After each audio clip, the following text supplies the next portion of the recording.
கரூரில் விஜய் பிரச்சாரத்தின் போது கூட்ட நெரிசலில் சிக்கி 41 பேர் இறந்த வழக்கில் இதுவரை காவல் ஆய்வாளர், துணை ஆய்வாளர்கள் போன்றோரிடம் சிபிஐ விசாரணை நடைபெற்ற நிலையில் முதன்முறையாக டிஎஸ்பி செல்வராஜ் விசாரணைக்கு ஆஜராகியிருக்கிறார். இது தொடர்பான கூடுதல் விவரங்களோடு இணைகிறார் எமது செய்தியாளர் அருள் செல்வன். வணக்கம் அருள் செல்வன், உங்களிடம் இருக்கும் தகவல்கள் சொல்லுங்க. வணக்கம். கரூர் மாநகராட்சி உட்பட்ட வேலுச்சாம்பரத்தில் கடந்த செப்டம்பர் 27ஆம் தேதி தாவேகாவின் சார்பில் மக்கள் சந்திப்பு நிகழ்ச்சி நடைபெற்றது. இந்த சந்திப்பின் போது ஏற்பட்ட கூட்ட நெரிசலில் 41 பேர் உயிரிழந்த நிலையில் 100க்கும் மேற்பட்டோர் காயமடைந்துள்ளனர். இந்த வழக்கு தற்போது சிபிஐ விசாரணை நடைபெற்று வருகிறது. அந்த பகுதிக்கு சார்ந்த பொதுமக்கள் மற்றும் வணிகர்களிடம் துவங்கிய அந்த சிபிஐ விசாரணையானது அடுத்தடுத்த கட்டங்களாக ஒவ்வொரு நிலையிலும் விசாரணை நடைபெற்று வருகிறது.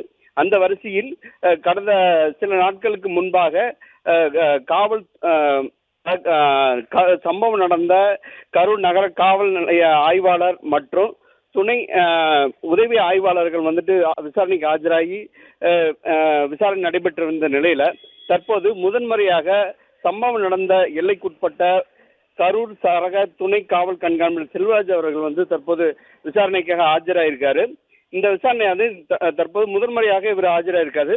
முதல் கட்டமாக இந்த சம்பவம் நடந்த பொழுது விசாரணை அதிகாரியாக இவர் நியமிக்கப்பட்டிருந்த நிலையில தற்போது ஆவணங்களுடன் இவர் விசாரணைக்காக தற்போது ஆஜராகி உள்ளார்.